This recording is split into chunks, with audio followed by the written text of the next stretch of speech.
Entonces les comparto mi pantalla. Perfecto. Nos quedamos aquí. Antes de iniciar, ¿alguna duda que quieran comentar, algún comentario que quieran hacer? No. Perfecto, vamos a seguirle entonces. Nos quedamos en la fisiología desde el punto de vista de las neuronas y bueno, más bien de las células que componen el sistema nervioso. Es muy interesante, retomando algunos datos de nuestra sesión pasada, que tengamos en cuenta que nuestro cerebro se compone de 86 billones de neuronas y que esas neuronas a la vez pueden establecer miles de conexiones. Entonces se pueden imaginar la cantidad de conexiones que podemos tener en nuestro cerebro. ¿A qué nos referimos nosotros con conexiones? Pues bueno, hablamos de que hacen sinapsis, que se tocan. ¿Qué es la sinapsis? Habíamos quedado de ver esto.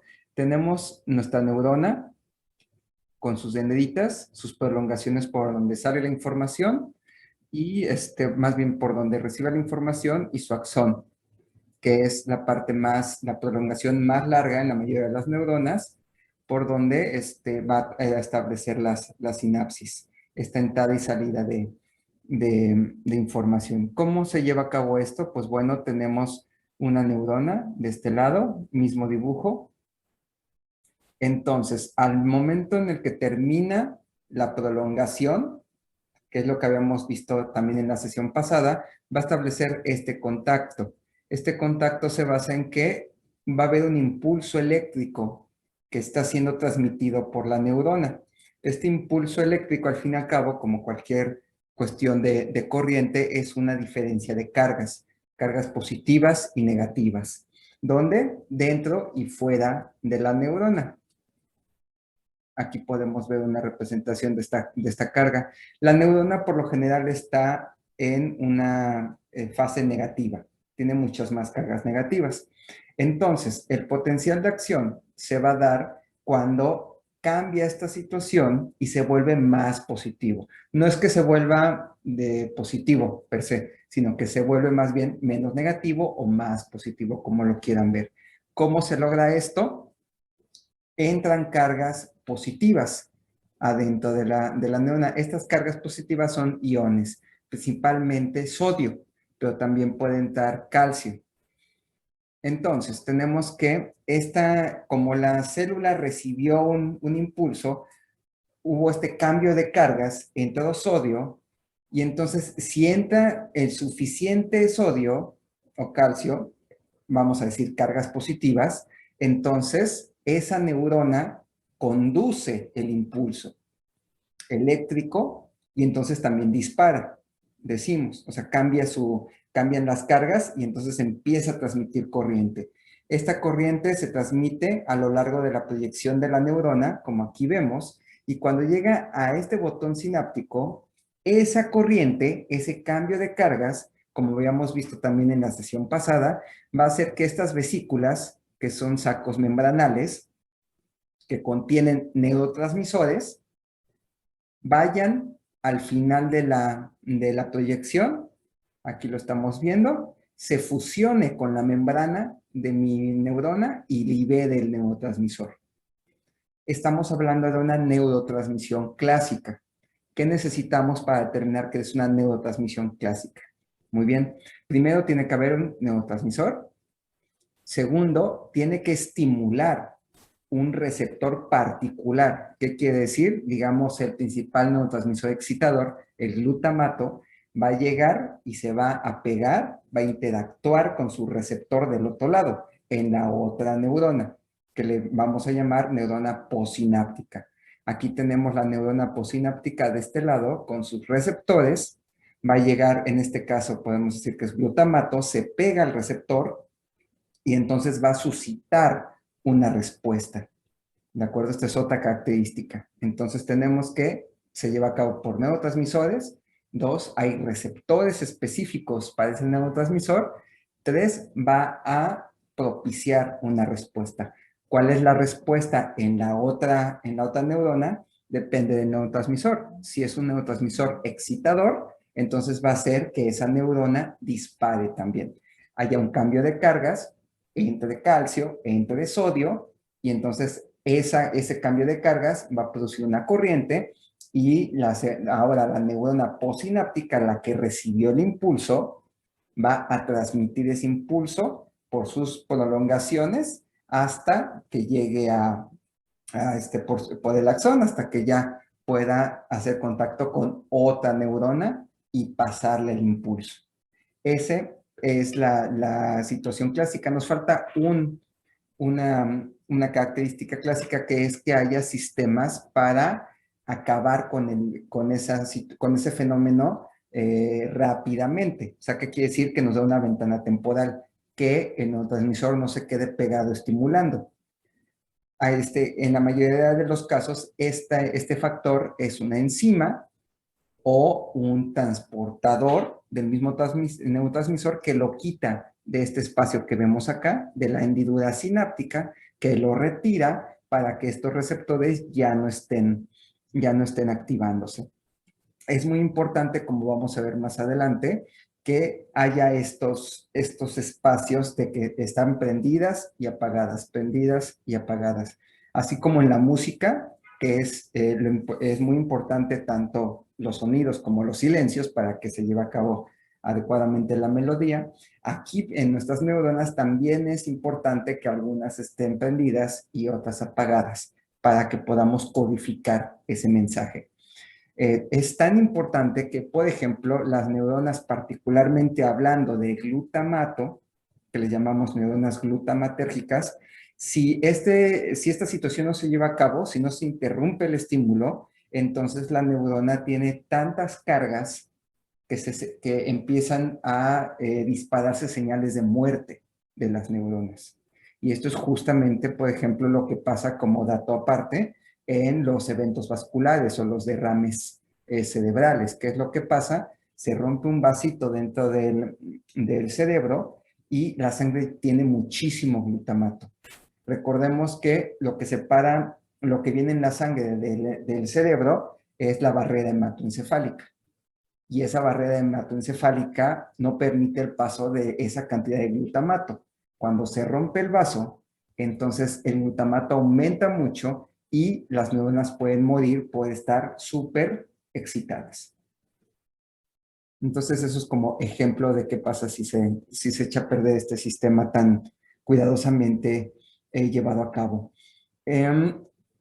Entonces tenemos que así se propaga el impulso eléctrico. Aquí lo tenemos en otra caricatura. Viene la energía, la energía más bien, la corriente eléctrica por adentro de la proyección. Recordemos que está cubierta de mielina para que sea un paso rápido, sea una transmisión rápida de esta corriente. Llega al final de la proyección. Aquí de este lado tenemos la hendidura sináptica, que está ejemplificada, más bien amplificada. Vemos la vesícula, que tiene estos rombos, que es este neurotransmisor. Se fusiona, el neurotransmisor se libera y entonces activa receptores en la possinapsis. Para que esto sea controlado, como lo comentamos, tenemos una degradación, por lo general, de una enzima del neurotransmisor para que ya no esté estimulando. Muy importante, por ejemplo, cuando hay patologías, enfermedades que se basan en que hay menos neurotransmisor, como es el caso de los cuadros de depresión mayor, tenemos medicamentos que se usan como tratamientos que inhiben la recaptura, en este caso de serotonina, en el neurotransmisor, y entonces dan chance a que la serotonina esté activando más tiempo los receptores. Hablando ya de los receptores en la possinapsis, tenemos de diferentes tipos. Esto es muy importante porque es la base de la memoria, más bien de la consolidación que vamos a ver más adelante. ¿A qué voy con esto? Vean cómo estos receptores van a activarse con diferentes ligandos. Estos pueden ser diferentes neurotransmisores. tenemos los receptores que propician, como ya les comentamos, la entrada de iones. Este es un receptor tipo canal. El neurotransmisor se va a pegar acá. Esto hace que el canal se abra y deje pasar iones, cargas positivas por lo general. Tenemos otro tipo de receptores que al momento de que se pegan de este lado, propician un cambio de conformación del receptor y entonces se activa la parte intracelular del receptor y eso da una cascada de señalización que hace que la neurona responda.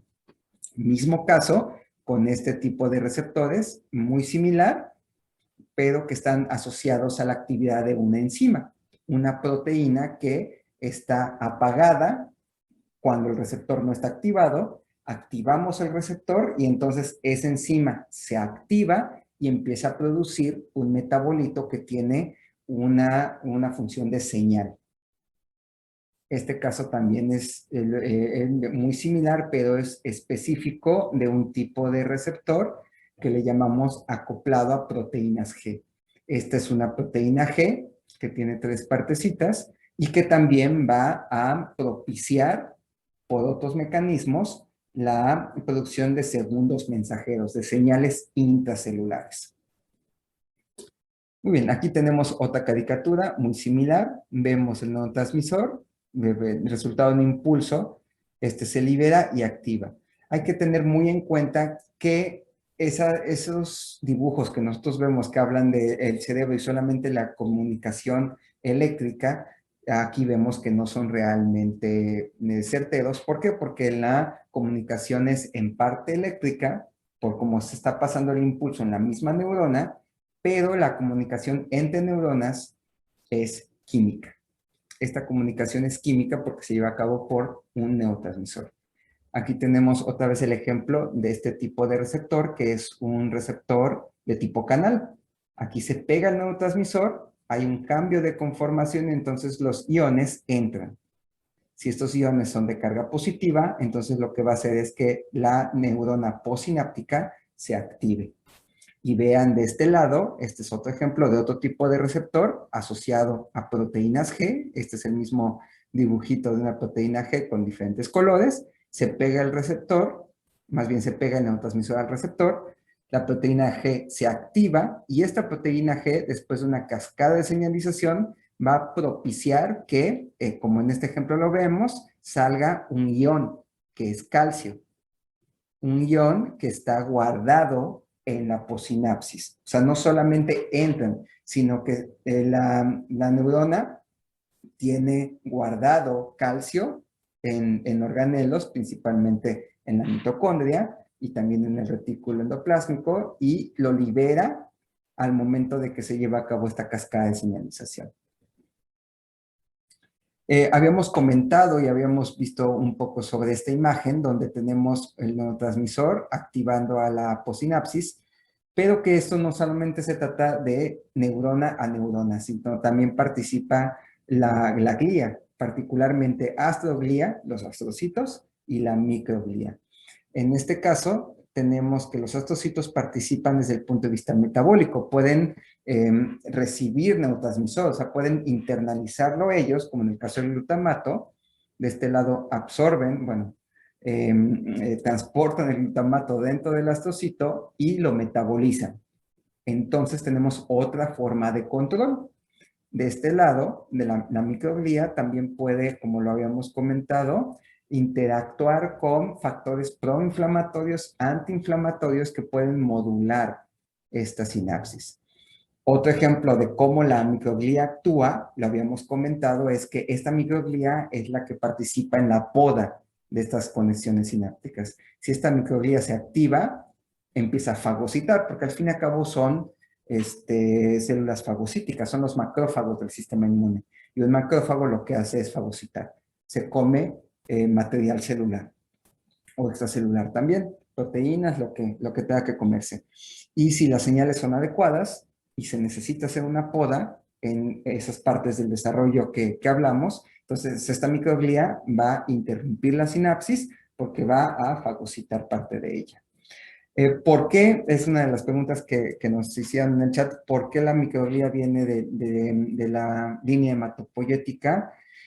Yo desconozco, estuve revisando, parece que no hay una respuesta específica. Probablemente lo que comentan es que el cerebro necesita formarse al principio como un andamiaje, tener las neuronas, y cuando ya está como que la base del órgano, entonces la microglía puede migrar. ¿Por qué? Porque la microglía va a cubrir la función de ubicarse estratégicamente en el cerebro para censar. La microglía está en un estado no activo, y miren, tiene estas proyecciones. Entonces, estas proyecciones lo que hacen es estar censando el medio. Un ejemplo, si sensa ATP, la moneda energética de la célula, el ATP tiene que estar dentro de la célula. Entonces, la microglía lo interpreta como, una célula ya se despanzurró, ya se rompió, entonces hay un problema y la microglía se activa. También responde a diferentes cosas. La microglía se ha visto que también fagocita beta amiloide, que es la proteína asociada a la enfermedad de Alzheimer, y también aumenta su actividad durante el sueño. Entonces, participa en diferentes funciones. Pero regresando a la pregunta, lo más probable es que necesite ya como que el órgano esté más o menos avanzado en su desarrollo para que se pueda situar donde necesita situarse. Hubo otra pregunta que nos hacían sobre Kernicterus. Este es un problema que pasa con los recién nacidos cuando no tienen un adecuado manejo de las bilirrubinas, una molécula que nos ayuda el metabolismo de las grasas, por ejemplo, y también más bien que son resultado del metabolismo de esas moléculas. Por lo general nosotros las excretamos sin problemas en las heces. Los recién nacidos pueden tener cierto problema para manejar cantidades grandes de bilirrubina. Cuando el problema está muy, muy fuerte, porque digamos que la bilirrubina y demás productos también vienen de la degradación de la hemoglobina. Entonces, cuando tenemos mucha bilirrubina y no se puede manejar, o más bien el recién nacido no lo puede manejar, puede llegar a pasar la barrera hematoencefálica y entrar al encéfalo. Y empieza a acumularse en el cerebro. Aquí vemos un corte coronal y vemos a nivel de los núcleos basales como este pigmento, que es la bilirrubina, este pigmento amarillo, ya está invadiendo o se está acumulando en el encéfalo. Y esto afecta a la transmisión nerviosa porque afecta a los lípidos, afecta a la mielina y afecta también las cargas. Entonces, y aquí lo vemos, ¿no? En cuestión de las neuronas, de los estocitos, disminuye la cantidad de energía por el paso que tenemos de metabolitos, el manejo de los iones, y entonces esto hace muy difícil la transmisión nerviosa y puede ocasionar problemas muy fuertes a nivel cognitivo. En cuestión de las enfermedades autoinmunes que también nos preguntaron, hay dos cosas que mencionar importantes. La primera, en el caso de la izquierda, ustedes ven lo que pasa con las enfermedades autoinmunes. Sí, la parte autoinmune, ¿qué quiere decir esto? El sistema inmune que está respondiendo a un problema, a una proteína propia que no debería de responder. Aquí vemos que está produciendo anticuerpos y esos anticuerpos están reconociendo la mielina. Entonces hay enfermedades autoinmunes donde la parte de la respuesta está dirigida contra la mielina. Y como se han de imaginar, eso es un problema porque puede acarrear una enfermedad desmielinizante. Y de este lado, por ejemplo, en la enfermedad de Alzheimer, no es como tal que la parte autoinmune esté dirigida hacia una proteína que se encuentra en el sistema nervioso central o periférico. Más bien, el sistema inmune está sobreactivado, genera especies reactivas de oxígeno, oxidantes, genera interleucinas, como aquí vemos la interleucina 1 beta, genera otros factores proinflamatorios que pueden afectar también la conexión sináptica, como ya lo vimos previamente. Entonces, en las enfermedades autoinmunes puede afectar el sistema nervioso por estas dos situaciones. Esta es mucho más aguda, mucho más específica, dirigida, y esta es asociada a patologías que fueron evolucionando por varios años. Ok. Entonces, ya para acabar esta sesión, quiero que hagamos un ejercicio personal. Cada uno piense en qué es lo que cambió de la imagen que tenían de cómo funcionaba el cerebro a lo que ahora ya saben después de que hicimos este mini repaso. Puede que ya conocían todo esto, puede que hubiera cosas que no estaban muy puntuales, pero lo importante es que esto que acabamos de ver nos va a ayudar a plantearnos cómo funciona realmente el cerebro, cómo funciona el aprendizaje, que es la sesión que vamos a ver el día de hoy, y muy importante, qué podemos hacer para que funcione mejor nuestro aprendizaje. ¿Alguna duda en este punto? ¿Algún comentario? ¿No? Ok. No, todo bien hasta el momento. Perfecto. ¿Qué les parece si vamos a lo bueno, a la parte que nos interesa? Bueno, todo es súper interesante, ya saben, pero nosotros estamos aquí en gran medida por el aprendizaje.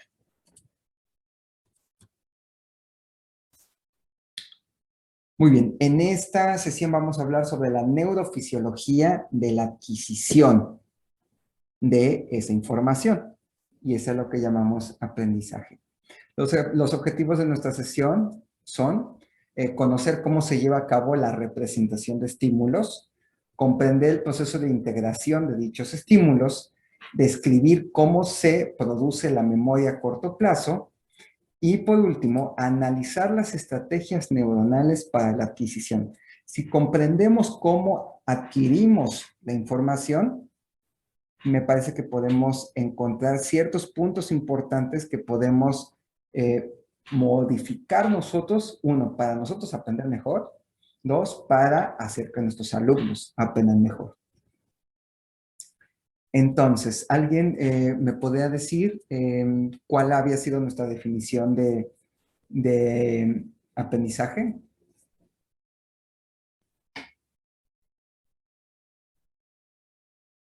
De la clase pasada.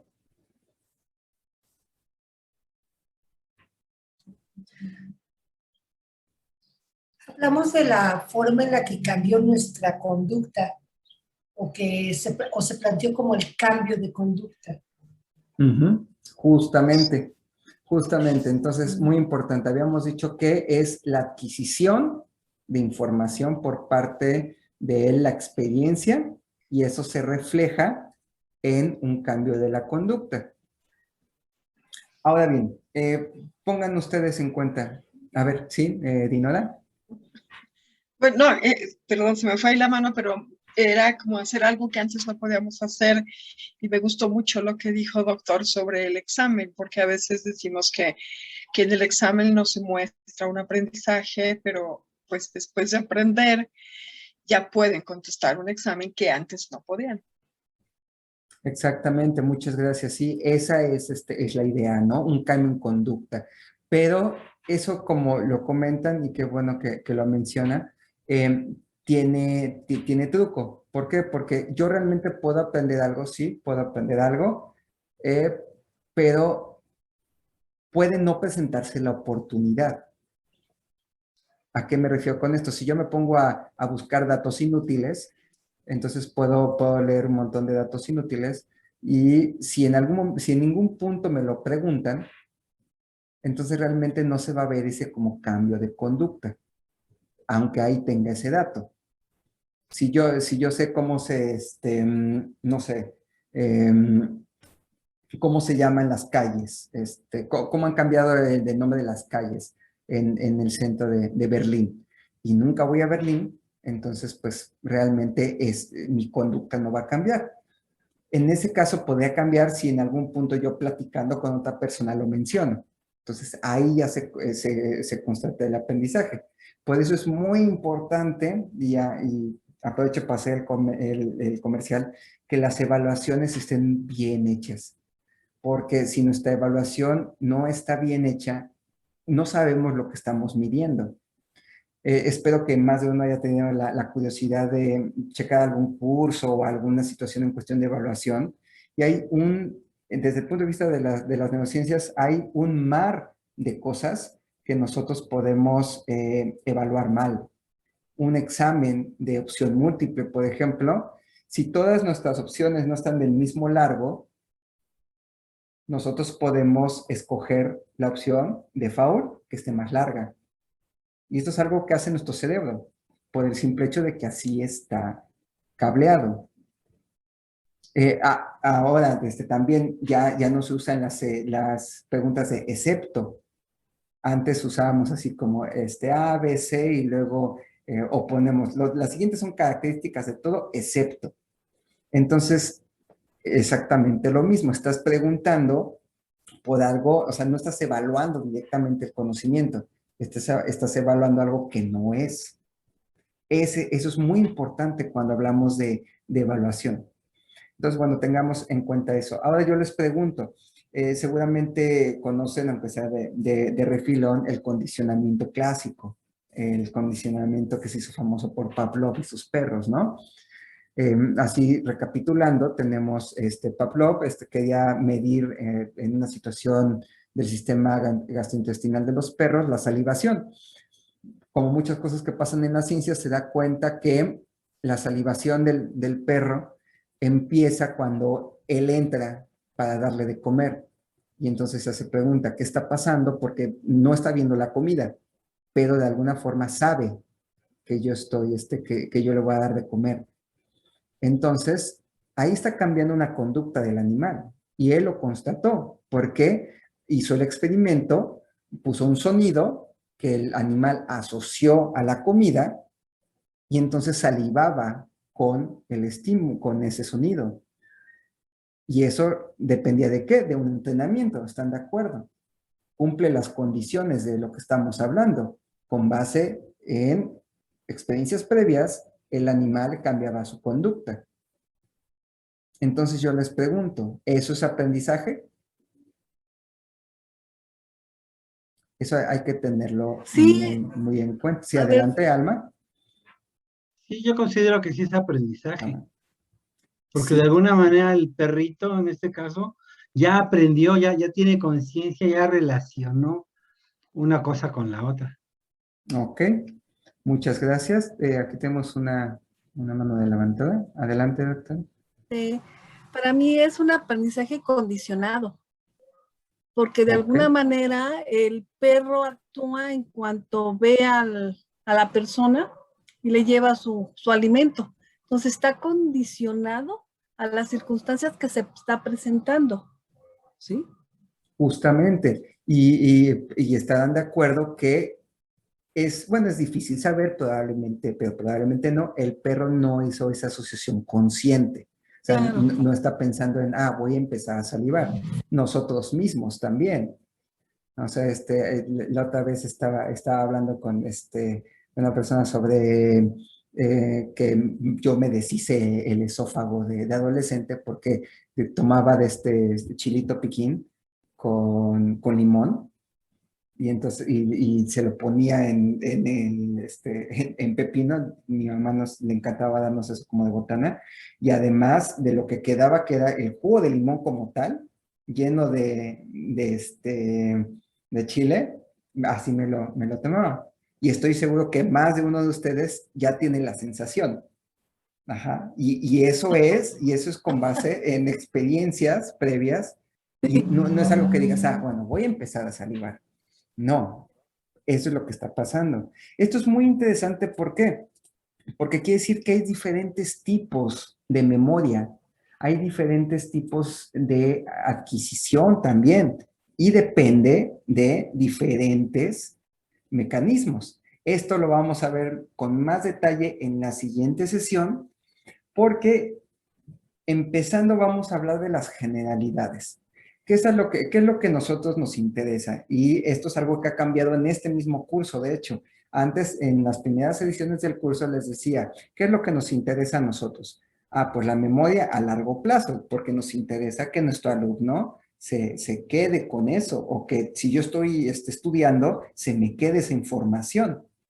Pero lo que es un hecho es que la memoria a largo plazo no puede llevarse a cabo si mi alumno no maneja bien su memoria a corto plazo.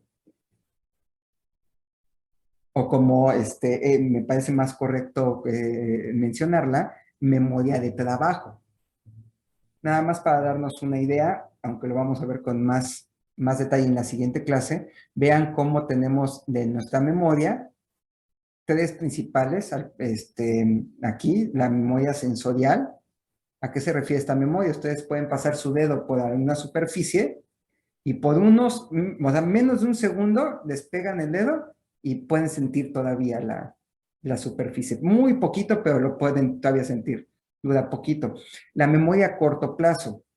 Nosotros podemos, como cuando te dicen, ok, ya sabes, estás haciendo una llamada para reportar algo y te dicen, sí, ahí va su número de reporte, ¿no? Tiene con qué apuntar y tú dices, híjole, sí, porque ya estás harto, porque seguramente estuviste esperando mucho tiempo y dices, a ver si lo recuerdo y ahorita lo apunto. Y te lo dice y ¿qué empiezas a hacer? Empiezas a repasarlo. Así, ¿Por qué? Porque esa memoria, tú sabes que no va a durar mucho. Esa es la memoria de trabajo. Dura menos de un minuto. ¿Por qué es importante desarrollar la memoria de trabajo?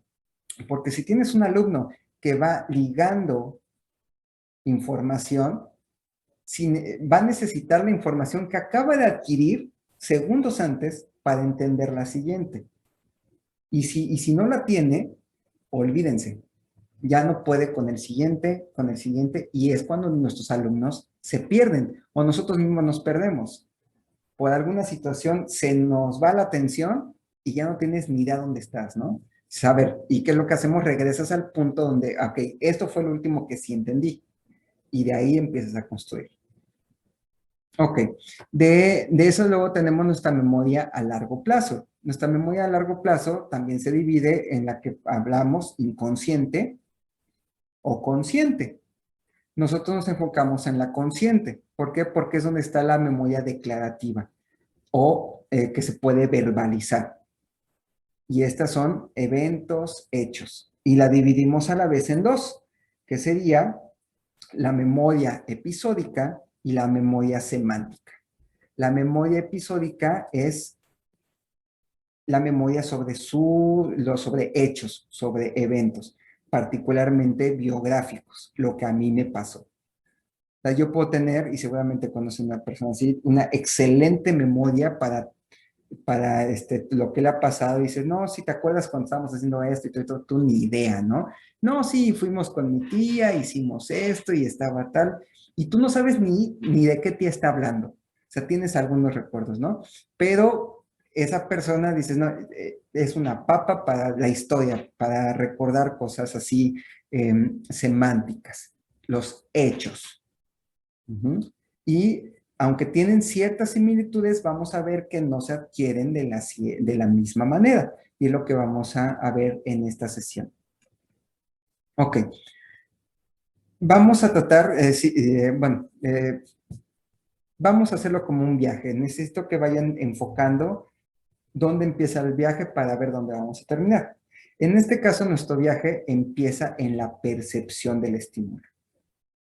Nosotros tenemos que recuperar información del medio para poder responder al medio. ¿Están de acuerdo? Entonces, esos son la percepción del estímulo. ¿Cómo qué? La presión, que al fin y al cabo es una percepción física del ejercicio que hicimos, por ejemplo, sus dedos sobre una superficie, estimula receptores especializados en presión y van a transmitir esa información. En este particular caso, les comento la vía visual. ¿Hay alguna duda hasta este punto? ¿Veo una mano levantada o...? Creo que no, ¿verdad? Ok. No, se quedó ahí la manita, pero no ok, supe cómo quitarla. La bajo Perdón. ya. Muchas gracias. No, no hay Gracias. ningún problema. Entonces, vean cómo en este caso el órgano especializado, el ojo, va a detectar luz. Y al fin y al cabo, ¿qué es la luz? O sea, son paquetes de energía, son fotones.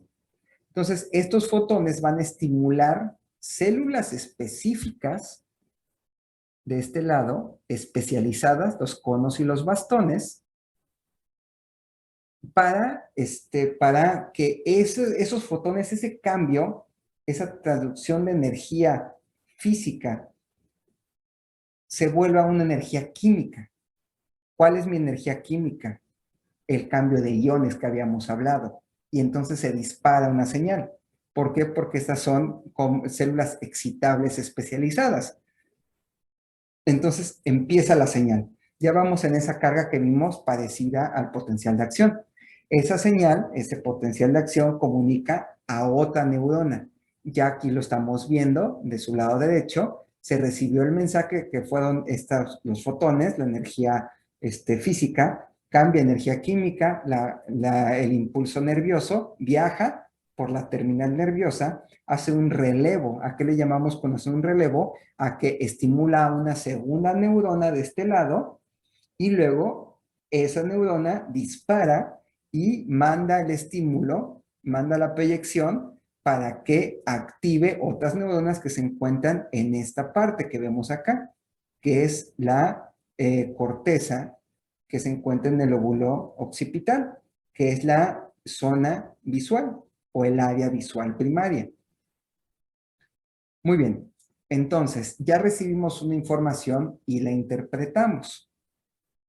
Si esto fuera total y completamente cierto, ¿qué es lo que pasaría? Tendríamos memoria fotográfica. ¿Por qué? Porque yo podría ver, interpreto y lo guardo, lo almaceno, y entonces aunque fuera por unos segundos, yo pudiera ver con detalle todo lo que me está rodeando. Sin embargo, no es así. Pueden hacer el experimento. Pueden ver hacia adelante en donde estén, hacen un rápido escaneo, cierren los ojos y traten de ir enfocando cada parte que vieron y traten de verla con detalle. Y es muy difícil verla con detalle. Ya cuando abren los ojos, ahora sí pueden enfocar y dicen, miren, ese puntito en la pared, esa mancha, no la había visto, no la puedo reproducir en mi memoria de trabajo. Nuestra memoria de trabajo, como el ejemplo que ahorita vimos, es mayormente visual. Entonces, abro paréntesis para el comercial. ¿Quieren una mejor memoria de trabajo? Tienen que usar imágenes. La parte, por ejemplo, de memoria de trabajo basada en sonido es menos adecuada que la visual. También la lectura, leer las letras, para memoria de trabajo funciona mucho menos que la auditiva y mucho menos que la visual. Entonces, una memoria de trabajo se puede propiciar si lo que yo estoy viendo o lo que yo quiero que se quede grabado en ese momento son imágenes. Muy bien, decimos que no es como una fotografía. Entonces, ¿qué es lo que está pasando? Ustedes tienen un máximo de agudeza visual. O bueno, algunos con ayuda, ¿no? Pero ese máximo de agudeza visual, lo único que alcanza es, si ustedes estiran su mano y ponen el pulgar arriba, la punta de su pulgar, ahí marca el máximo de agudeza visual. Pero ustedes pueden ver mucho más lejos y pueden ver a los lados. ¿Cómo pasa esto? Bueno, lo que hace nuestro cerebro, y esto no solo aplica para la vía visual, aplica para todo, es predecir. Nuestro cerebro predice lo que va a pasar. Por eso es tan importante la información para nosotros. Nosotros aprendemos porque mientras más aprendas, es más fácil predecir. Entonces, y esto va a ser importante más adelante, lo vamos a ver, guardémoslo ahí. Ya tenemos una imagen que se formó. Pero realmente, ¿cómo se forma esta imagen? ¿Ok? Hay un estímulo de este lado. Ese estímulo, como ya lo vimos, hace que dispare una neurona y se lo pueden imaginar como focos de Navidad. sea, dispara porque hay un estímulo. Y ustedes, si se quedan viendo un foco que parpadea, si lo ven durante más tiempo y luego voltean la vista, pueden todavía ver el estímulo. ¿Por qué? Porque estímulos repetidos hacen o provocan una mayor respuesta neuronal. Tanto así que nosotros podemos usar esto para que si tú habitúas o más bien estimulas mucho esa neurona, más adelante con parte del estímulo, esa neurona va a disparar con la misma intensidad porque ya aprendió a establecer esta relación entre el estímulo, mayor estímulo, entonces dispara mejor. ¿Qué quiere decir esto? Se vuelve más eficiente al momento de disparar. Esto es muy importante y ahorita vamos a ver la parte, regresando a las imágenes. Chequen este experimento que se hizo con varias fotografías. Lo pueden buscar como el experimento de la neurona de Jennifer Aniston, en este caso sería la neurona de Halle Berry. Se usaron actores y actrices porque este estudio se hizo en Estados Unidos y lo que más, bueno, no, eso suena feo, pero se conoce mucho a las personas que salen en televisión. Entonces, vean, esto es un mapa que tienen aquí abajo de cuando dispara la neurona relacionado a esta fotografía. Esto se hizo con resonancia magnética funcional. ¿Qué quiere decir esto?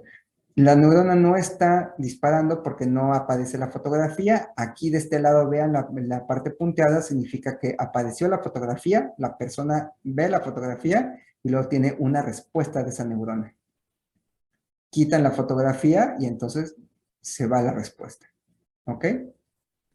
¿Qué es lo interesante de esto? Hay dos puntos muy importantes que quiero llamarles su atención.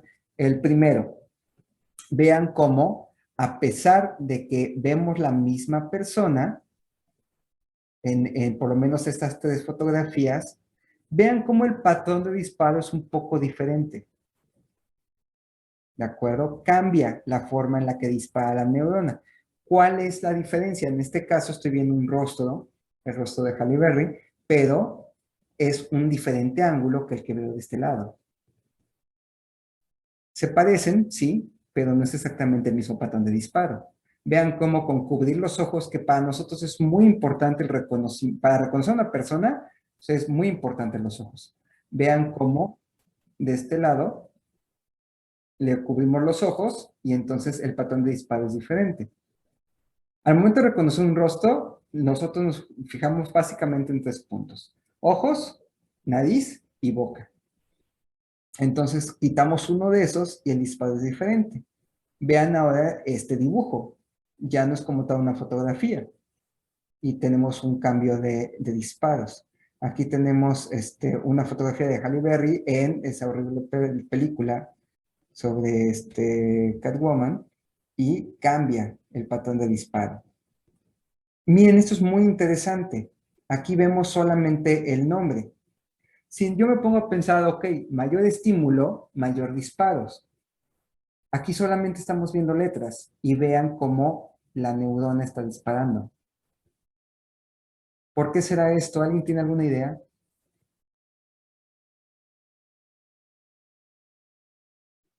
Por todas las interrogantes que nos podemos hacer, ¿no? O la ¿Todas las que, información perdón? todas las preguntas que nos podríamos hacer porque no hay información realmente ahí. Ok. ¿Qué preguntas se le ocurre, profesora, en este punto? Por ejemplo, si me dicen el nombre, pero yo no recuerdo, voy a evocar la imagen seguramente, ¿no? Tratar de distinguir, a lo mejor estoy confundiendo actrices y bueno, voy a poner a trabajar a mi cabeza, ¿no? Exactamente, a eso justamente voy, porque nosotros no tenemos memorias plasmadas, nosotros aprendemos conceptos. En todas estas, ese es el siguiente punto que quiero llamar la atención. No importando el estímulo, todas responden al concepto, que es que Halle Berry, la persona, como tal. Entonces, y esta neurona particularmente responde al concepto de Halle Berry. Por eso le llamaron la neurona de Jennifer Aniston. Entonces, esto es muy importante. Por eso nosotros no tenemos memoria fotográfica, no hacemos como un rebobinado. Eso sería muy simple y terrible, porque piensen en esto. ¿Qué pasaría si no pudieran establecer memoria? Ustedes en este punto, digamos que a partir de ahora son incapaces de formar memorias. ¿Qué pasaría? Pues todos los días sería un día nuevo, ¿no? Y volver a comenzar. Justamente todos los días serían días nuevos. Tengan en cuenta también, ¿sí? Sí, todo sería ahora sí que desconocido cada día y cada día lo ubicaríamos, pero al siguiente ya no sabríamos qué es, ¿no? Justamente, y ni siquiera cada día, cada momento. Ah, bueno. O sea, Sí. leer un libro sería imposible. Ver una película sería imposible. ¿Sí? Ahí tengo otra participación, adelante. Yo pienso que de alguna manera la persona que no pudiera recordar las cosas momentáneas, hasta cierto punto sería un caos, ¿no? Porque no podría relacionarse con las demás personas en su medio ambiente, porque También. todo lo vería nuevo. A lo mejor sería muy feliz, ¿no? Porque no vería los problemas o no se daría cuenta de muchas cosas, pero al entorno sería muy difícil poder compartir o poder convivir con los demás. Justamente, porque realmente no sabes si ya conociste a la persona. O sea, llega una persona y nos ha pasado el estrés y nosotros tenemos memoria que llega, hola, ¿cómo estás? Y no sé qué. Y tú, Dios, ¿por qué me habla con tanta familiaridad y no tengo ni idea de quién es? Sí. Y entonces, y a mí me ha pasado gente que se aproxima, ay, ¿qué tal? No sé qué, y ya pues, uno sigue la corriente para ver cómo, sí, no sé qué. Y es una persona que te quiere vender algo. Y esa familiaridad era porque te ofrecer unas paletas como parte de un programa para pagar una escuela de arte o algo así, ¿no? Que luego hacen. Nos pasa con los alumnos, ¿no? Muchas veces, ¿sí? Doctora, ¿se acuerda de mí? Pues ya ni me acuerdo, ¿no? Tantos alumnos que han sido y ya no se acuerdan tal detalle. A lo mejor poco a poco va haciendo uno memoria de la situación que se suscitó en ese momento, pero mientras se borra por completo nombre y de dónde, ¿no? De qué grupo. Claro. O de qué Bueno, actividad, justamente ¿no? después con tantos alumnos, sí, eso pasa. Y de hecho sabemos qué es lo que pasa porque hay pacientes con ese tipo de padecimientos. Con la doctora Gabriela vamos a ver el caso de Henry Molaison, uno de los más famosos, y de todo el estrés que tenía esa persona. Ahora, vayámonos del otro lado. ¿Qué pasaría si recordáramos exactamente todo? ¿Qué tan genial sería eso? Seríamos locos. A lo mejor, ¿no? Exactamente. Por ahí, De tanta Martín. información que tenemos en el cerebro, ¿no? Justamente. ¿Sí? ¿Hay alguna otra participación? Era lo que iba a decir, que nos volveríamos locos. Sí, imagínense el estrés de notar cada pequeño detalle porque lo recordamos de otra forma. Entonces, esta persona cambió su tono, entonces, ¿es la misma persona? ¿O por qué sería tanta información que no podrías dejar de lado que algo se haya movido o que esté fuera de su lugar, por ejemplo?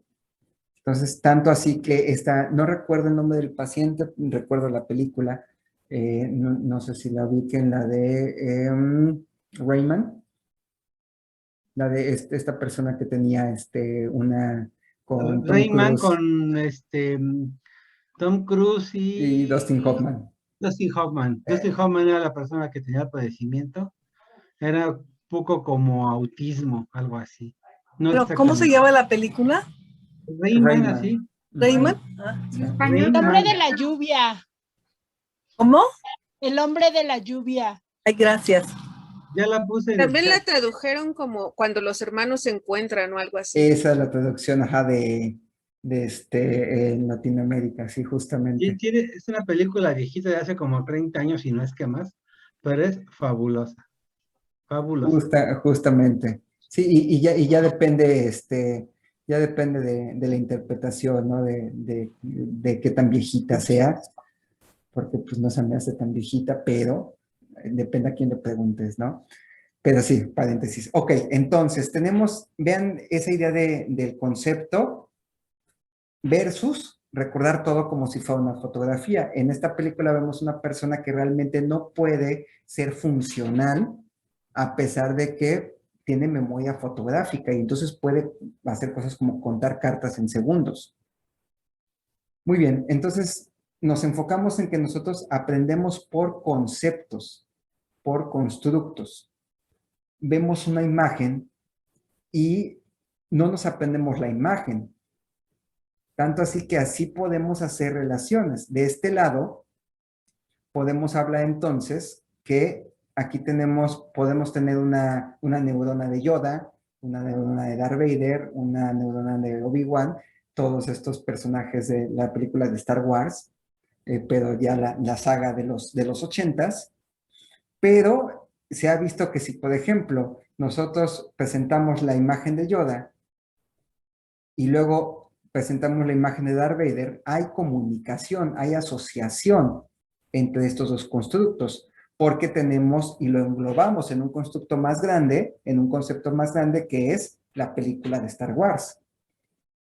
Ahora bien, partiendo de ese concepto, nosotros podemos hacer más grande esa asociación y tenemos un concepto que es, por ejemplo, Baby Yoda, el Mandaloriano, y otra vez Obi-Wan, el de ya las películas un poquito más recientes.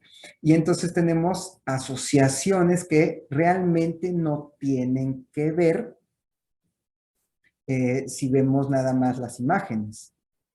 O sea, yo hice un concepto de cada uno de estos y esa neurona a la vez conecta con la neurona de este Yoda, conecta con la neurona de Baby Yoda o de Gro. ¿Para qué? Para ampliar el concepto y poder entender la película como tal de Star Wars o la serie del Mandaloriano, ¿no? Entonces, como tal, nuestra interpretación, nuestras proyecciones siempre son constructos.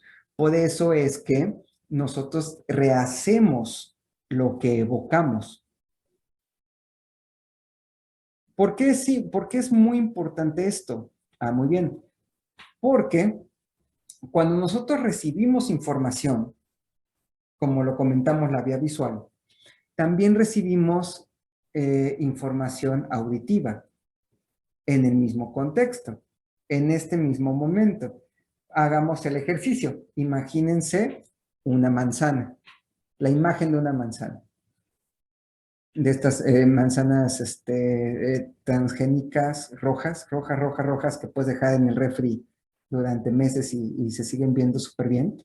Entonces, ustedes tienen ya ese concepto de la manzana. Ahora, de ese concepto vamos a ampliarlo. Traten de imaginar el sonido cuando ustedes muerden esa manzana. ¿Ok? Ahora bien, después del sonido, ahora seguramente se asoció luego el sabor. Y pueden asociar el sabor. Ahora, ¿qué pasa si esa manzana que nosotros tomamos se la damos a un familiar? Nuestra madre, nuestro padre, un hermano, un tío, una tía. Entonces, y se la damos en la mano. Entonces, al momento de que se la damos en la mano, ustedes ya hicieron una imagen mental de esa persona, cómo va vestida.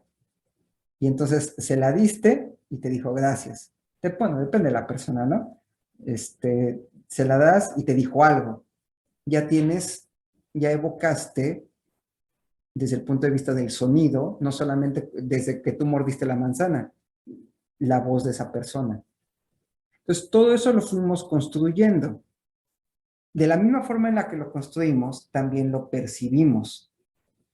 Percibimos toda esta información sensorial y para que pueda aprenderse tiene que pasar por una estructura, por lo menos la parte de adquisición es una estructura muy importante, que es el hipocampo. Aquí lo vemos en esta caricatura. Y el hipocampo, como se han de imaginar, para integrar toda la información tiene que estar súper conectado a todas estas áreas de la corteza. El área somatosensitiva, el área visual, el área auditiva, todas estas. Y vean cómo con esta reconstrucción tridimensional del conectoma, que es un estudio en el cual empezaron a ver cómo se conectaban las estructuras del cerebro. Vean como el hipocampo que aquí vemos en el centro manda muchísimas proyecciones, sus neuronas mandan todas estas proyecciones a la corteza, a diferentes partes de la corteza. Aquí lo podemos ver. Entonces, recibimos la información, entra, se integra en el hipocampo y entonces el hipocampo la manda a las diferentes. Entonces, no es tan fácil como de un solo sentido. La información llega, le damos un sentido, se construye en la corteza, viaja al hipocampo y el hipocampo la vuelve a mandar. ¿De acuerdo? Vean, y esto funciona, o más bien lo podemos ver en todas las zonas del cerebro. Entonces, para aprender, no solamente necesitamos el hipocampo es muy importante, pero necesitamos la actividad de todo el cerebro, de toda la corteza.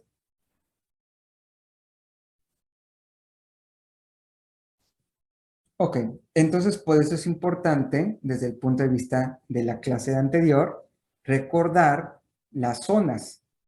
Sobre todo no para saber exactamente dónde están, sino para que entendamos cómo cada zona, cada color que ustedes ven aquí, es un grupo de neuronas que forman la corteza y que van a disparar juntas si hacen la misma función, como lo habíamos dicho. Neuronas que disparan juntas se mantienen juntas en cuestión de función.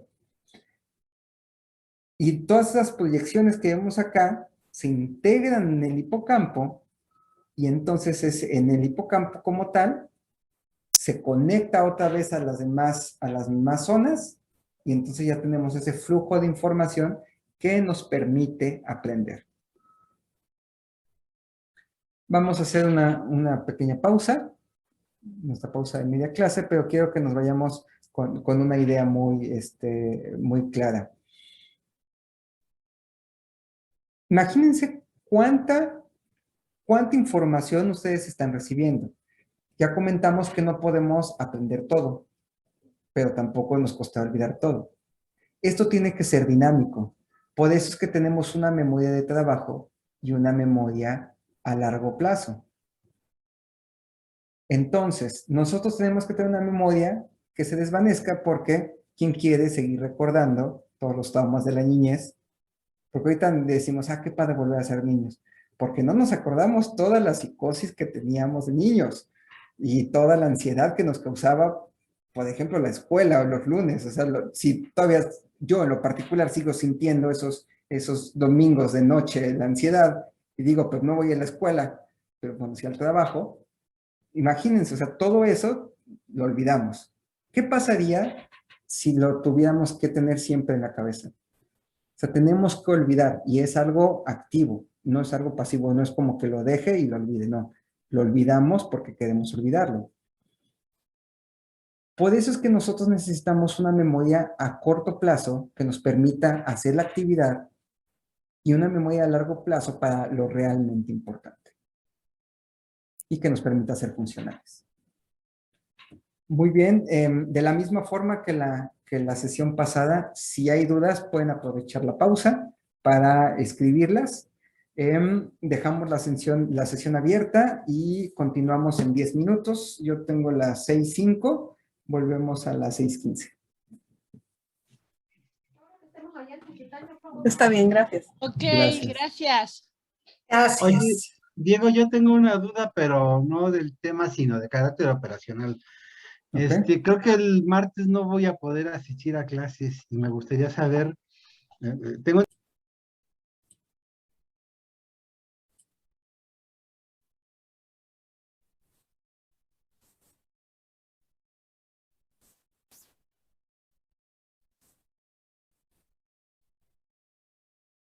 Muy bien.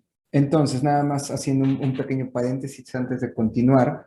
Muchas de estas situaciones de las que estamos hablando, de que las neuronas disparan juntas y en qué parte están las diferentes áreas y todo, mucho de esto se ha logrado saber por un avance tecnológico que es la utilización de la resonancia magnética funcional. Lo que hacemos con la resonancia magnética, nada más para centrarnos en cómo se obtiene este tipo de información, se obtienen diferentes imágenes, como si fueran rayos X, pero no es como tal rayos X. Se cortan desde el punto de vista tridimensional diferentes partes del cerebro, y nosotros lo que hacemos con estos resonadores es, estas máquinas producen campos electromagnéticos, y estos campos electromagnéticos hacen que todas las moléculas, o más bien todos los componentes en general de nuestro cuerpo, tengan una cierta resonancia basal. Cuando metes a la persona en estas máquinas, esa resonancia puede ser captada si tienes estos campos electromagnéticos gigantes que produce este aparato.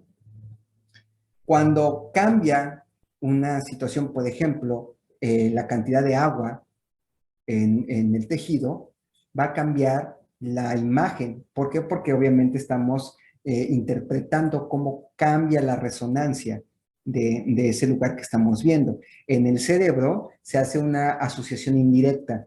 Como tal, no vemos el campo eléctrico de la neurona disparando.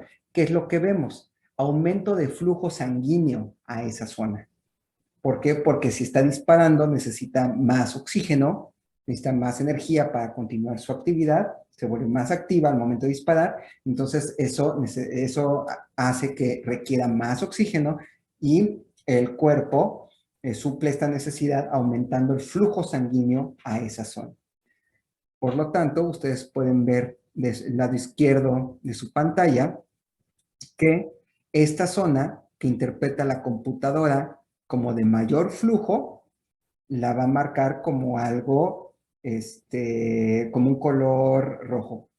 Y así menos flujo amarillo y así hasta azul. Cuando tenemos toda esta información de este lado, se mete por diversos filtros en cuestión de los programas que interpretan esta información y entonces se compara. ¿A qué voy con esto? A que tú puedes tener un cerebro en reposo, por así decirlo, pero siempre va a estar activo. Entonces tienes una imagen con muchos colores por todos lados. En ese momento tú pides a la persona, por ejemplo, que haga una actividad, mover una mano. Y entonces vas a comparar el patrón de disparo o el patrón de colores del sujeto en reposo con el patrón de colores del sujeto moviendo la mano. Y de esa forma dices, aquí se prendió y aquí se apagó. Entonces, si se prende acá, esta zona está relacionada con el individuo moviendo la mano. Así se han hecho muchos estudios y entonces se han encontrado muchas asociaciones con diferentes funciones. Y esta es una muy buena técnica porque además se puede hacer en personas, porque se pueden hacer en sujetos vivos. Ok. ¿Cómo formamos ese constructo que ya hablamos? ¿Cómo formamos ese concepto? Ok. Entonces tenemos, para empezar, una red neuronal que está ejemplificada en esta teoría, que es la teoría de los engramas, con bolitas. Estas son las neuronas y estas líneas son las conexiones que tienen esas neuronas. Vean cómo cada neurona tiene más de una conexión. Ahora, planteemos la idea de que el estímulo es el círculo, o más bien el concepto de un círculo. Ese concepto se va a ver representado por neuronas. Por ejemplo, esta neurona de acá, que estoy señalando, va a representar el concepto de este pedacito del círculo. Ustedes lo pueden ver muy similar a lo que dijimos de los personajes de Star Wars. Todo el círculo es la película cualquier película que ustedes quieran, no solamente Star Wars, y cada neurona dispara con un personaje. Entonces, al momento de yo ver la película entera, yo tengo todo el concepto de la película, pero también individualmente el concepto de cada uno de los personajes. Volvamos al círculo para simplificarlo. Aquí tenemos nuestro concepto, el estímulo, que es el círculo, y vean cómo está representado de este lado. Quitamos el estímulo y vean cómo se siguen disparando. Después de un tiempo tú puedes tener modificaciones, pero como para que no se extermine la idea, el concepto en el momento, se refuerza. Las mismas neuronas siguen disparando un tiempo después. Esto es la memoria de trabajo, la memoria a corto plazo. ¿Qué es lo que pasa cuando retiras el estímulo? Después de un par de minutos, entonces ya las neuronas ya no van a disparar. ¿Cómo nosotros podemos regresar esa información? Tanto a corto como a largo plazo funciona más o menos de la siguiente forma. Tú puedes presentar cierta información o ciertas partes de esa información y entonces van a empezar a disparar esas neuronas correspondientes a esos pedazos de información. Pero porque ya formamos previamente el concepto, entonces esas neuronas están interconectadas entre ellas y a partir de estos pedazos de información pueden formar de nuevo el círculo. Muy similar al ejemplo que nosotros hicimos hace ratito. A partir de una manzana y del simple hecho de la imagen de la manzana, pudimos elaborar una imagen de nuestra memoria episódica, en ese caso, para ejemplificar toda la información que nosotros podemos evocar, que podemos traer a la parte consciente y verbalizar. ¿Cómo podemos o cómo nuestro cerebro hace esto? Muy bien, tiene 3 estrategias principales. La primera es asociación. Ya lo comentamos. Yo tengo diferentes conceptos. Para que sea más fácil entender el concepto, yo hago asociaciones. Estas asociaciones no son tan simples. Por ejemplo, si yo les pregunto, ¿en qué categoría ustedes pueden asociar un ruiseñor, una gallina y una paloma? ¿En aves?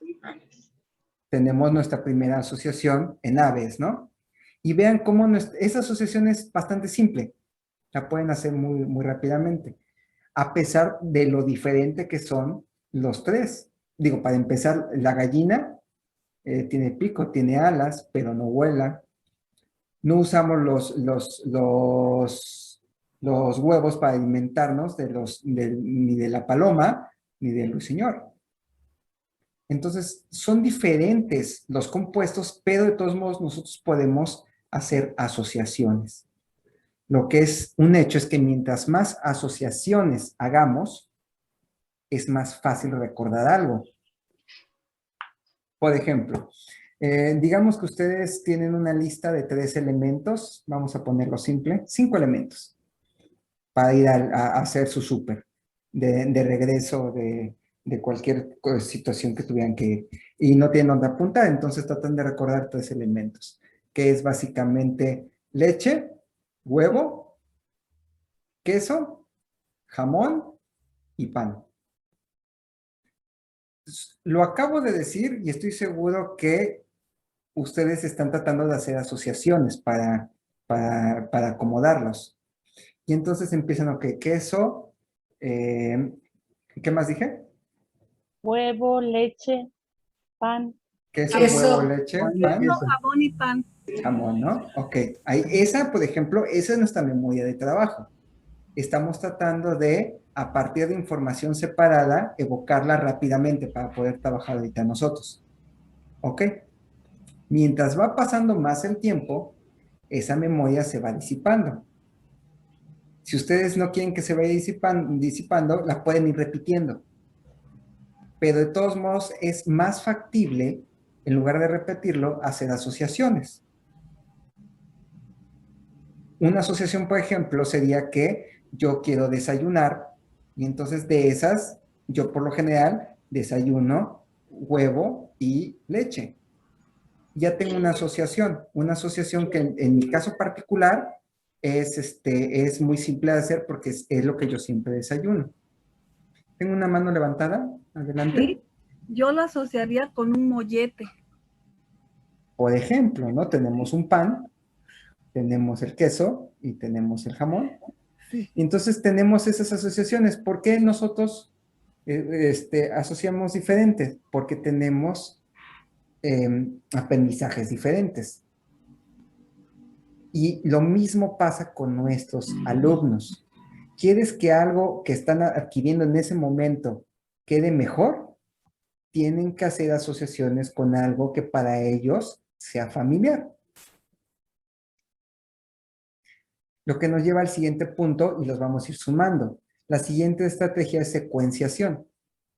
¿Qué quiere decir? No solamente A, B y C tienen un sentido, sino que primero va A, luego va B y luego va C. Ahora, si yo tengo estas tres, nosotros sabemos que ese es el sentido y ese es el orden porque sabemos el abecedario. ¿Cómo podemos hacer una secuencia de forma habitual? Pues ustedes saben una secuencia al momento de vestirse y tienen esa secuencia y la han hecho muchas veces y entonces la tienen muy grabada. Infinidad de veces lo han hecho. Ok, ahora una secuencia de, por ejemplo, cuando entran a su casa. Amén de que se acaben de mudar o cualquier cosa, si llevan tiempo viviendo en el mismo lugar, pueden en su cabeza imaginar la secuencia desde que entran ustedes por la puerta principal, por qué cuartos pasan, si van a la cocina, si van a la sala, y entonces ustedes eso ya lo tienen muy, muy grabado. ¿Qué pasa si hacemos asociaciones, tomando el primer punto, de lo nuevo con lo viejo? Si yo quiero recordar la lista que previamente yo estaba pensando, entonces digo, ok, voy a hacer asociación y ya voy a hacer secuenciación. ¿Cómo hago mi secuencia? Lo primero que hago es entrar a mi casa. Abro la puerta y justamente cuando abro la puerta en el piso veo un cartón de leche de 3 metros recargado en la pared. ¿Por qué es importante hacerlo de 3 metros?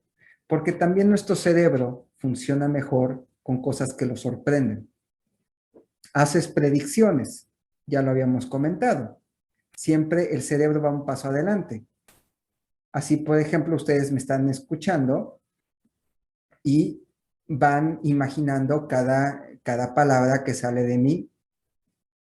Ojo, ustedes pensaban en boca porque hicieron esa predicción. ¿Qué los volvió en línea? Si estaban un poquito distraídos, que dije ojo, y se van a acordar que dije ojo. Lo mismo pasa cuando hagan ustedes o si quieren hacer su mapa mental con cosas para recordar. Tienen que ser cosas que no sean comunes. Es más fácil que ustedes olviden en nuestra imagen mental que abrieron la puerta de su casa y vieron una leche ahí en un rincón, a que se encuentra una leche de 3 metros, un cartón de 3 metros de leche. Entonces dices, ok, ya va diferente el asunto.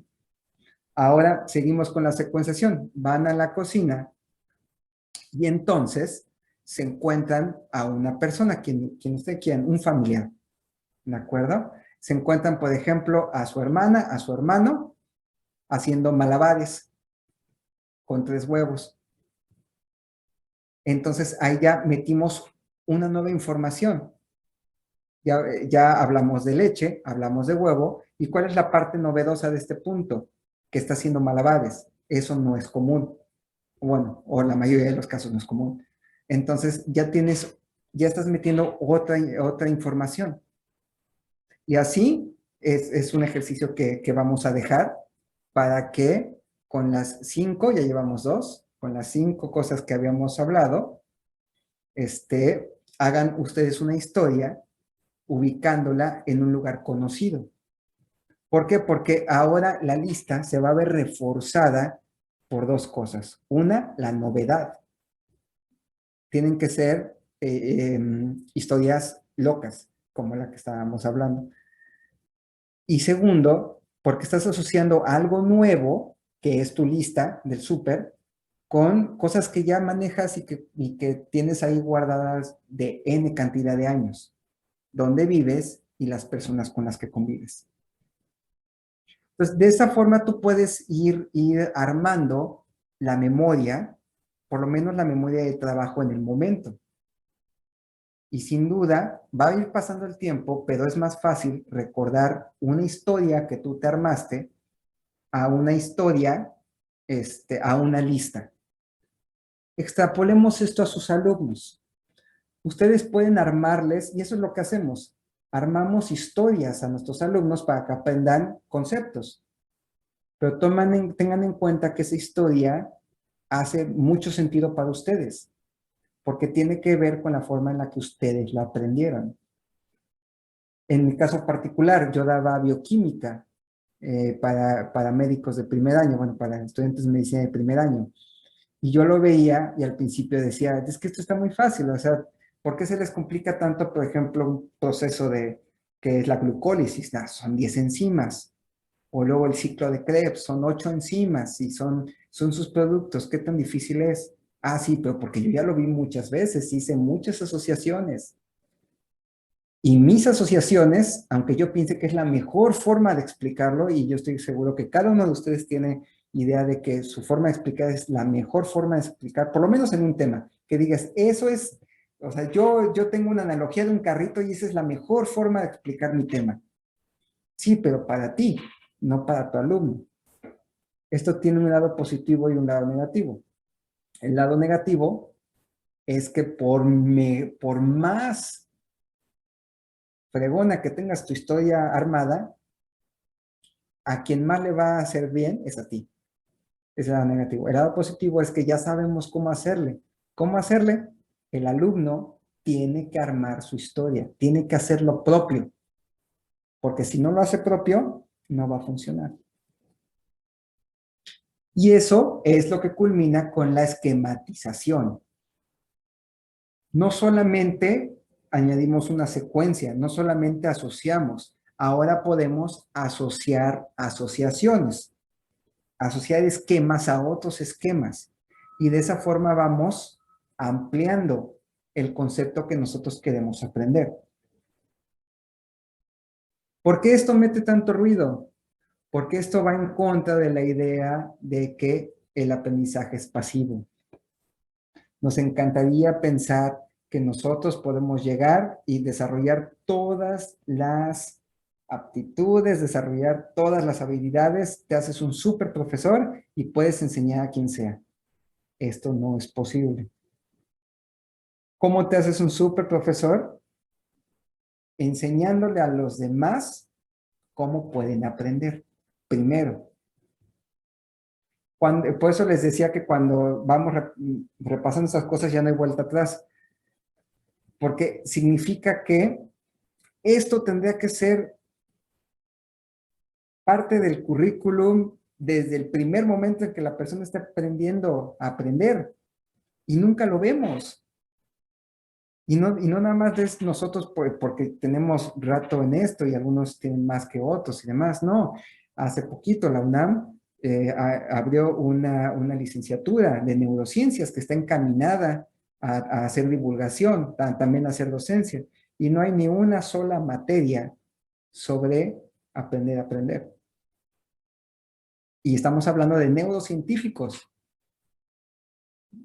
¿Por qué diferentes situaciones? Me imagino, pero a mí se me hace muy obvio que esto tendría que ser lo primero que tenemos que tener claro. ¿Cómo aprendemos para aprender mejor? Un ejemplo de lo que les estaba comentando. Si se tiene que poner el asunto como surrealista. ¿Quieres aprender algo? Sácalo de contexto, hazlo parte de un contexto que tengas conocido y luego te puedes armar esas imágenes que me sirven mucho más que texto. ¿Por qué esto también es difícil? Porque requiere en serio de una participación activa más que de una participación pasiva del alumno y del profesor. Ahora bien, este es el esquema básico. Tenemos un estímulo que pasa a la memoria de trabajo.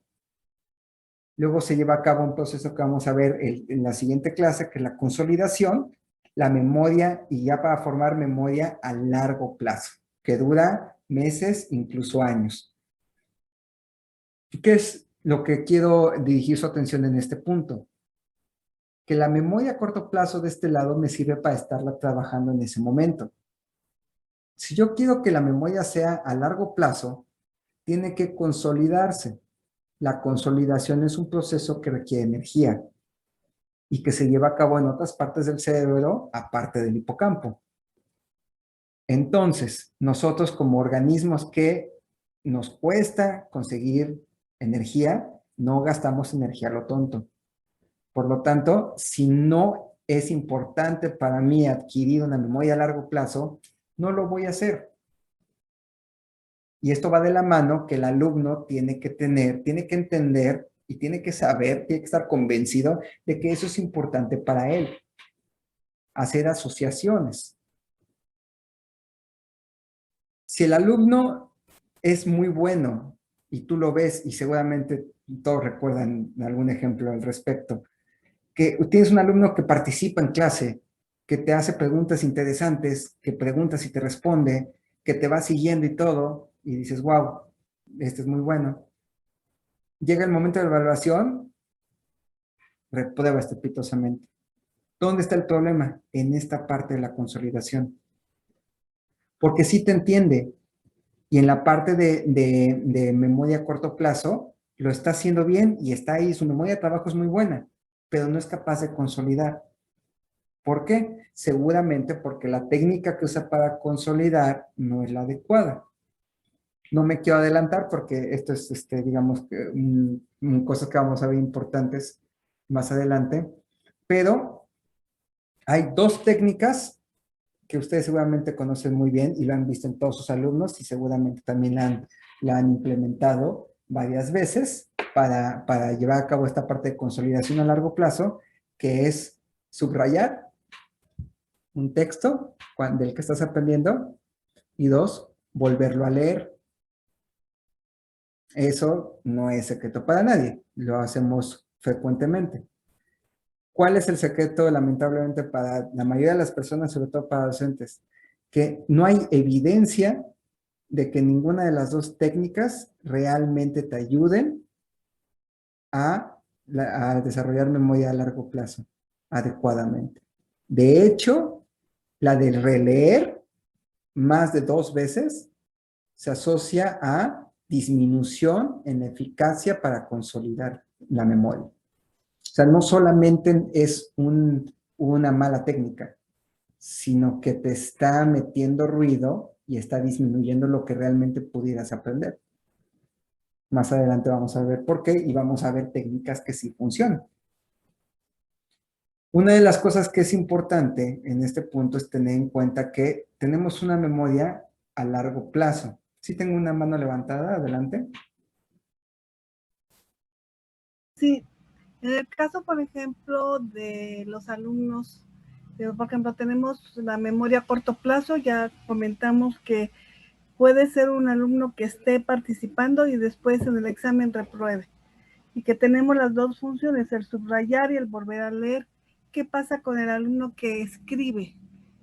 Entonces, en este caso, ¿confirmaría o reforzaría su aprendizaje? Porque dependiendo de lo que, como sean, si es visual o si es auditivo o si es pues, tiene la opción de escribir, ¿no? Todo lo que aprende. Justamente no es solamente qué hace, sino por qué lo hace. ¿A qué voy con esto? A que, para empezar, los estilos de aprendizaje también es otra cosa que no hay evidencia al respecto. Y hay un chorro de productos y hay escuelas y te venden cuestionarios de estilos de aprendizaje y no hay evidencia sólida al respecto, no se ponen de acuerdo. Ya llevamos años con la idea de los estilos de aprendizaje. No hay evidencia sólida que realmente así funcione. Lo que sí hay evidencia sólida, por ejemplo, es que para la memoria de trabajo, la parte visual siempre le gana a diferentes tipos de estímulos, el verbal, etcétera, ¿no? De los que son kinestésicos. La parte visual siempre da mejor resultado en memoria a corto plazo. Ahora bien, nos comentan la forma en cuestión de escribir. Si tú pones un alumno que escribe y que lo está haciendo, ¿cuántos de nosotros llegamos a dejar tareas? No, pero hazlo con tu puño y letra para, por lo menos así estoy seguro que lo leíste y que lo estás plasmando. ¿Cuántas veces no hemos visto alumnos que lo hacen en automático igual? A mí me ha tocado alumnos que copian con los mismos problemas que ven en la página y tú ves la copia de lo que está en la página de internet que sacaron, así, punto y coma. Porque al fin y al cabo lo vuelven en algo mecánico. ¿Por qué? Porque lo importante es entregar la tarea.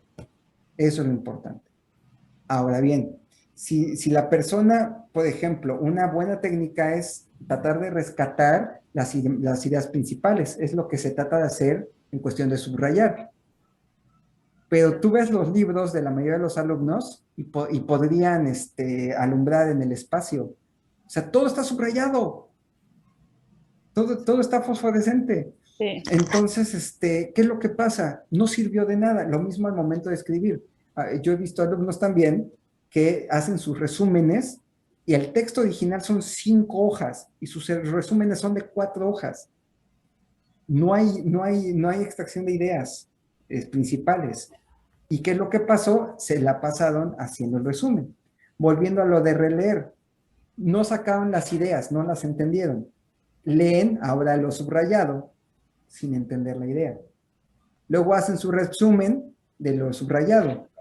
Lo mismo, la idea se perdió. ¿Y qué es lo realmente peligroso de esto? Que el alumno, como ya hizo todo esto, adquiere una falsa sensación de que domina el tema. ¿Por qué? Porque ya sabe el orden de los conceptos que está leyendo.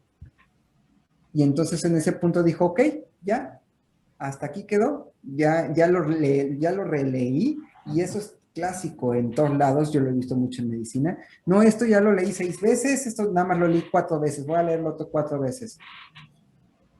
Y tú le dices, explica este concepto, y es donde valió queso. Y realmente no es que no sepan, sino llegan al examen sin realmente haber estudiado efectivamente y salen súper sacados de onda, y la culpa es del examen. Algunas veces tiene la culpa el examen, pero muchas veces es que no me preguntaron nada de lo que venía en el examen, no, eso no lo estudié. No, porque realmente no sabías qué es lo que estabas estudiando. Entonces, no es tanto el método, sino por qué lo está escribiendo. Si tú le dices al alumno, tienes que escribir cómo vas a resolver este problema. Tú desarrollaste un problema que para resolverlo tiene que entender ese concepto. Entonces, si tú le pides, escribe tu respuesta, está escribiendo de todos modos, pero ya hubo un proceso en el cual entendió el concepto y tuvo que aplicar ese concepto para poder contestar la pregunta. Ahí está el problema de la evaluación, porque suena difícil y realmente es difícil. ¿Cómo tú haces un instrumento de evaluación donde estés totalmente seguro de que estás evaluando que ya entendió ese concepto? Porque sin duda muchas veces podemos aplicar algo sin haberlo entendido. Sí, es cierto. Entonces, puede ir. Tengo otra mano levantada, Gracias, Víctor. gracias. ¿De nada, profesora? Sí, buenas tardes. Bueno, yo mi pregunta es, ahorita más o menos lo mencionó, pero ¿hay forma de saber si qué tipo de aprendizaje tiene un alumno? Por ejemplo, si yo quisiera saber qué tipo de aprendizaje tienen mis alumnos, ¿hay algún test, algún ejercicio o algo así para saber cómo es que aprenden más favorablemente ellos? ¿O Es, es, un- tampoco? es poquito, mira, hablando de lo mismo, de los estilos de aprendizaje que habíamos comentado, realmente no hay evidencia. Y lo que sí se ha visto es que tú limitas. Tú haces un test, hay muchos tests que se pueden adquirir en línea y se pueden aplicar. Y en lo personal yo lo he hecho. Y te dice, ok, este alumno es tal, tal, tal, tal. Ok, ahora puedes enfocar a ese alumno la parte, si sale, por ejemplo, auditivo, y le dices, tú tienes que sobre todo escuchar. En ese punto estás limitando la información porque el alumno se va a quedar con la idea, no, es que lo mío es escuchar y nada más voy a estar escuchando, no puedo leer, no tiene caso que lo vea o que lo escriba o que lo haga. No, porque al fin y al cabo todo eso también le beneficia. Son más estímulos donde puede integrar. Ahora un segundo punto. El estilo de aprendizaje muchas veces te habla de cómo el alumno prefiere recibir la información. Y ahí está la parte truculenta. Porque si te dicen a ti cómo prefieres, no es lo mismo a cómo es la forma más efectiva de aprender para ese alumno. Yo te puedo decir que a mí me encantan los audiolibros. Y entonces, pero hay libros, por ejemplo, que son luego trato de leer lógica y ética también, y eso sí lo tengo que leer, porque no lo puedo estar escuchando. O sea, pongo a Platón a escucharlo, no puedo, no le entiendo nada. Pero entonces, eso quiere decir que el alumno tiene que saber cómo, tiene que probar qué es lo que le funciona. Pero realmente uno tiene que dirigirlo a que pruebe de todo. Porque si le dices, es que, mira, deja de leer y de releer y de releer, vamos a hacer algo que sabemos que sí funciona. Por ejemplo, evaluar. Evaluar si funciona. Que otra persona te haga preguntas o que el mismo alumno escriba preguntas y en flashcard que le llaman, de un lado la pregunta y de otro lado la respuesta y que se pruebe a sí mismo en conceptos, por ejemplo. ¿Por qué no nos gusta? Porque eso es más doloroso. La forma de releer es pasivo y al fin y al cabo leer, check. Pero realmente que te evalúen y que pongas a girar la ardilla es difícil. A mí me pasó también, y seguramente les ha pasado si han estudiado idiomas, que puedes, la parte de listening, estar escuchando, estar así todo, como las veces que quieras, ¿no? Y conversación, ahí ves cómo le haces. Gramática, estar haciendo ejercicios, pero ¿por qué? Porque ahí sí necesitas evocar, evaluar, y ahora voy a evaluar y te vas y haces el ejercicio. Entonces, hacer ejercicios es de las mejores formas para ver cómo vas aprendiendo. Y es, de hecho, no solamente para ver si vas aprendiendo, es una muy buena técnica para aprender. Entonces, no te preocupes, más adelante vamos a englobar todas estas técnicas como para hacer una esquemita de cómo podemos ver qué funciona y qué no. Pero ahorita vamos avanzando en eso. Y entonces, desde este punto, visual más que otras cosas en muy a corto plazo. Ok, gracias. A ti. Entonces, para ir terminando ya con la sesión, vean cómo esto lo vamos a retomar. Al momento de que yo aprendo algo, lo tengo representado de esta forma. Va pasando el tiempo, lo voy perdiendo. Esto no es secreto para nadie, lo voy perdiendo. Sobre todo al principio, la memoria de trabajo se esfuma rapidísimo. ¿Cómo yo puedo hacer que esta memoria pase de trabajo de corto plazo a largo plazo? Regresándola. Haz que el alumno la utilice. Pregúntale a tu alumno. Este concepto, ok, cambias de diapositiva. ¿Qué vino en la diapositiva pasada? ¿Qué dijimos acá? ¿Qué hicimos acá? Y estar evaluando. Tener al alumno regresando, yendo y viniendo a la información para que la pueda ir integrando. Lo que hemos dicho hasta el cansancio. lee algo antes de la clase, manéjalo en la clase y después de la clase, vuélvelo a utilizar. A nosotros es un mito que a los profesores nos gusta la evaluación. No nos gusta la evaluación tampoco porque es más chamba y es mucha chamba estar calificando exámenes. Y luego más, si vas a la mitad y ves que tu calificación más alta es 5, pues ya dices, ya para qué le sigo, ¿no? Y son 40, 50 exámenes, pero es la mejor forma de que el alumno pueda aprender, la evaluación.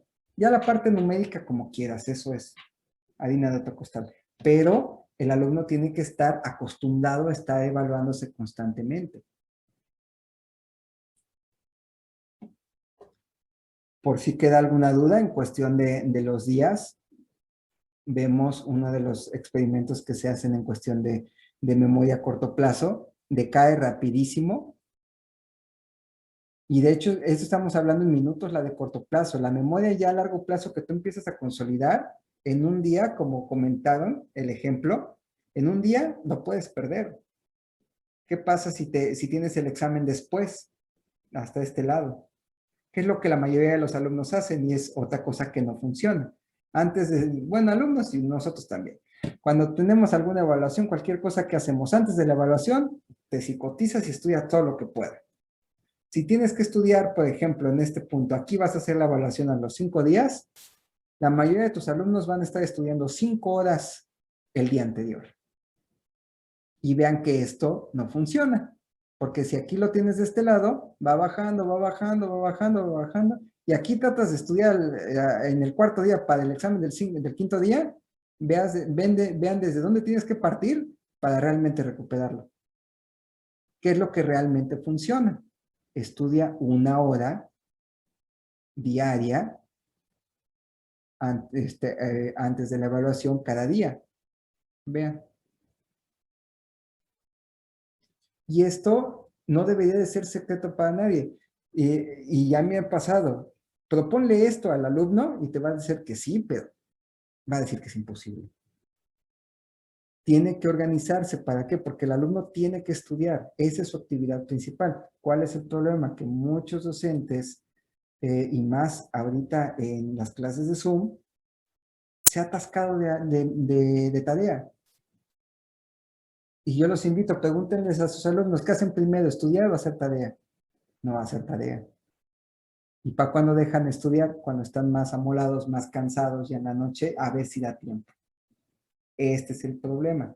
No hay una organización. Cuando ya sabemos que si quieres que se dé adecuadamente el aprendizaje, tienes que estudiar poco cada día. Es mucho más efectivo estudiar 1 hora al día que 5 horas antes de tu examen. Para aprender, por lo menos en la parte semántica, hechos, yo les puedo decir, hay estudios donde se ha visto que media hora diarias durante una semana es mucho más efectivo que 8 horas un día antes. Y estamos comparando media hora diaria en 5 días. Estamos hablando de 2 horas y media. Le gana a estudiar 8 horas antes, un día antes del examen. Y tiene que ver con la parte de la consolidación que vemos aquí. En este punto, que vamos a ver en una sesión particularmente dedicada a la atención es muy importante durante la memoria de trabajo. Y eso lo vamos a regresar. Esto es también como preview, como trailer de lo que vamos a ver en las siguientes sesiones, porque en la siguiente sesión vamos a ver la parte de la consolidación. La parte en cuestión de la atención, lo importante que es para la memoria de corto plazo, y aquí lo podemos ver. La atención va de la mano de la percepción y de la recompensa que tenemos. Y en atención vamos a hablar de motivación también, que tiene que ver con el sistema de recompensa. O sea, bien manejado la motivación, sobre todo, no sobre todo, específicamente la intrínseca es muy importante para que el alumno pueda seguir aprendiendo. Bueno, esto lo vamos a ver con mayor cuidado más adelante. Y las emociones, muy, muy importante. También tenemos una clase dedicada a cómo las emociones son un filtro fundamental para aprender. Y aquí lo podemos ver como tanto el hipocampo de este lado con las estructuras a las que está conectada van a tener contacto con estructuras que tienen que ver con la producción de las emociones y cómo las emociones pueden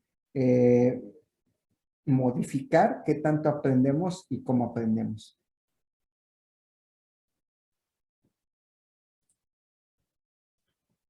Muy bien, pues como siempre me extendí un poquillo más. Es con calma. Es con calma. Sí tenemos una participación, Elizabeth. Sí, doctor, nada más si puedes apoyarnos, ¿me puedes volver a poner la diapositiva de los tipos de memoria? Claro que sí. Si eres tan amable, gracias. A ver, este lado. Y nos vamos a tipos de memoria. La segunda. No, aquí. Aquí estamos.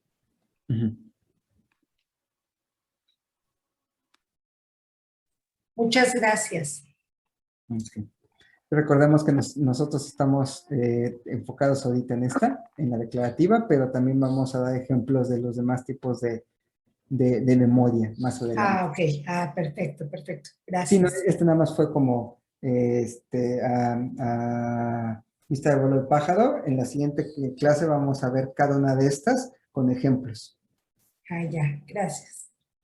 Porque como seguramente se han de imaginar, no es lo mismo tratar de aprender hechos a tratar de desarrollar una habilidad, como practicar un deporte, como de tocar algún instrumento, y también es diferente a nuestra memoria bibliográfica, a la que de nuestras vivencias.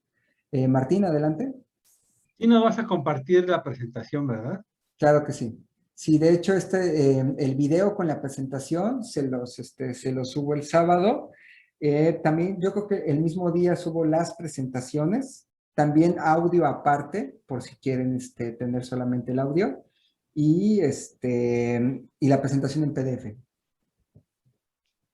Muchas gracias. Muchas gracias.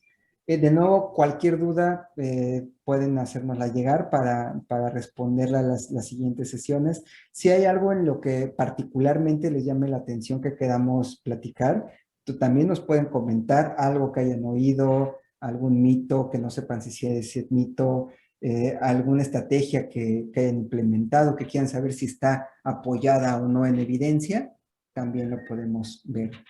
Alma, ¿sí? Sí, perdón, aquí en el chat había puesto una pregunta. Me entró la inquietud respecto a hablando de la memoria de trabajo, que es mejor cuando se trabaja lo visual. ¿Qué hay de las personas invidentes? ¿Se sabe algo? Claro, sí. O sea, ¿es más eficiente? ¿Es eficiente su aprendizaje o se ve mermado o lo compensan de otra manera? Dependiendo de que si la persona haya nacido así, si es algo de nacimiento, estamos hablando que el cerebro reestructura muchísimas conexiones. Okay. Entonces, desde el principio, si no está ese feedback, esa retroalimentación visual, se refuerzan diferentes vías. Si la persona perdió la vista, ya después de haber aprendido la mayor cantidad de información, sí hay plasticidad, sí se tienen que hacer asociaciones, pero todavía puede hacer asociaciones con sus memorias visuales y enriquecerlas con partes auditivas. Pero como todo, sí requiere una dirección particular, sí necesita que sea llevado desde el punto de vista un ambiente más enriquecido en la parte sensorial, sobre todo táctil, y en la parte auditiva. Pero si tú comparas una persona, digamos, de la memoria de trabajo, la parte visual, a una persona que no tiene esta parte visual, si no está previamente capacitada, sí hay diferencia. Sí disminuye la memoria de trabajo con la persona que no tiene este feedback visual. Perfecto, gracias. ¿Usted, Dinora? Sí, yo me quedé con la duda de la función de la memoria semántica. Ujú. Lo vamos a ver más adelante, pero Ok. digamos, la memoria semántica es parte de la memoria declarativa. La memoria declarativa es la memoria consciente. ¿A qué voy con esto? Nosotros estamos conscientes, nosotros sabemos que estamos aprendiendo. De la memoria declarativa es la verbal. Es yo estoy consciente de que yo sé esto. Por lo general es de un lado eventos o del otro lado hechos. A los eventos le llamamos memoria episódica. Forman parte de mi experiencia. O sea, tiene una ubicación temporal y una ubicación espacial. Una experiencia que yo viví, yo recuerdo, por ejemplo, mi primer día de escuela, o yo recuerdo mi primer día de trabajo, o mi último día de escuela. O sea, esos son episodios. La memoria semántica es algo que son hechos, que yo, por ejemplo, no viví. Yo recuerdo el año en el que se acabó la Segunda Guerra Mundial, o yo recuerdo el año donde inició la Revolución Mexicana, ¿no? Por ejemplo. O sea, no son cosas que yo ubico temporalmente o espacialmente con respecto a mi vida, pero sí sé ese hecho.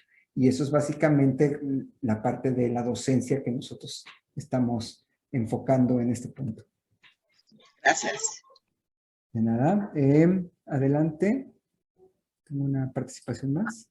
Doctor, perdón por la inquietud. ¿Podría volver a pasar su diapositiva donde están los ensambles y está hablando de la ley de Hess? Ok, claro que sí. De los engramas. ¿Esta parte? Listo. Sí, Muchas sí. gracias. De nada. ¿Alguna otra duda, no? Es que ya nos pasamos el tiempo. Pues muchas gracias. Manden sus dudas para revisarlas, comentarios, cualquier cosa que quieran que veamos, lo podemos ver. Y yo voy a estar subiendo el material y nos vemos para nuestra próxima sesión del martes.